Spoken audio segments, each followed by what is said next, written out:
ನಮಸ್ತೆ ಮಿನಿ ವ್ಲಾಗ್ಸ್‌ಗೆ ತಮ್ಮೆಲ್ರಿಗೂ ಸ್ವಾಗತ. ಬೆಳಗ್ಗೆನೇ ಮಕ್ಕಳನ್ನ ಕಳಿಸಿದ ನಂತರ ಸ್ವಲ್ಪ ಯಾಕೋ ತಲೆನೋವು ಅಂತಿದ್ರು ಸುನಿಮಾ. ಹಾಗಾಗಿ ಮೆಡಿಕಲ್ ಸ್ಟೋರ್‌ಗೆ ಹೋಗಿ ಟ್ಯಾಬ್ಲೆಟ್ಸನ್ನು ತೆಗೆದುಕೊಂಡು ಬಂದೆ. ಹಾಗೆ ಸ್ವಲ್ಪ ತರಕಾರಿಗಳು ಬೇಕಿತ್ತು. ಈರುಳ್ಳಿ, ಟೊಮ್ಯಾಟೊ ಎಲ್ಲ ತೆಗೆದುಕೊಂಡು ನೀಟಾಗಿ ಬಿಲ್ ಮಾಡಿಸ್ಕೊಂಡು ಅಲ್ಲಿಂದ ಹೊರಟೆ.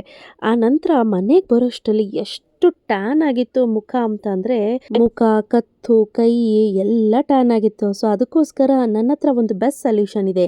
ಗುಡ್ ವೈಬ್ಸ್ ಅವ್ರದ್ದು ಉಪ್ತಾನ್ 100% ಪ್ಯೂರ್ ಇನ್ಸ್ಟೆಂಟ್ ಗ್ಲೋ ಪೌಡರ್. ಇದನ್ನು ಸ್ವಲ್ಪ ಪ್ರಮಾಣದಲ್ಲಿ ತೆಗೆದುಕೊಂಡು ನೀರಲ್ಲಿ ಕಲಸಿ ಮುಖದ ಎಲ್ಲ ಭಾಗಕ್ಕೂ ಅಪ್ಲೈ ಮಾಡಿ. ಈವನ್ ಕತ್ತಿಗೂ ಕೂಡ ಅಪ್ಲೈ ಮಾಡಿ. ಇದು ಇನ್ಸ್ಟೆಂಟ್ಲಿ ನಿಮ್ಮ ಸ್ಕಿನ್ನನ್ನು ಗ್ಲೋ ಮಾಡುತ್ತೆ, ಹಾಗೆ ಟ್ಯಾನನ್ನು ರಿಮೂವ್ ಮಾಡುತ್ತೆ. ಸ್ವಲ್ಪ 10ರಿಂದ 15 ನಿಮಿಷ ಹಾಗೆ ಬಿಟ್ಟು ಇದನ್ನು ಕಂಪ್ಲೀಟ್ಲಿ ಡ್ರೈ ಆದಮೇಲೆ ನೀವು ಮುಖನ ನೀಟಾಗಿ ವಾಶ್ ಮಾಡಿದ್ರೆ ಆಯಿತು. ನೋಡ್ತಿದ್ದೀರಾ ಎಷ್ಟು ಚೆನ್ನಾಗಿ ಗ್ಲೋ ಬಂದಿದೆ ಅಂತ. ನಿಮಗೇನಾದರೂ ಪ್ರಾಡಕ್ಟ್ ಬೇಕು ಅಂದರೆ ಟ್ಯಾಗ್ ಮಾಡಿರ್ತೀನಿ, ನೋಡಿ ಚೆಕ್ ಮಾಡ್ಕೊಳ್ಳಿ.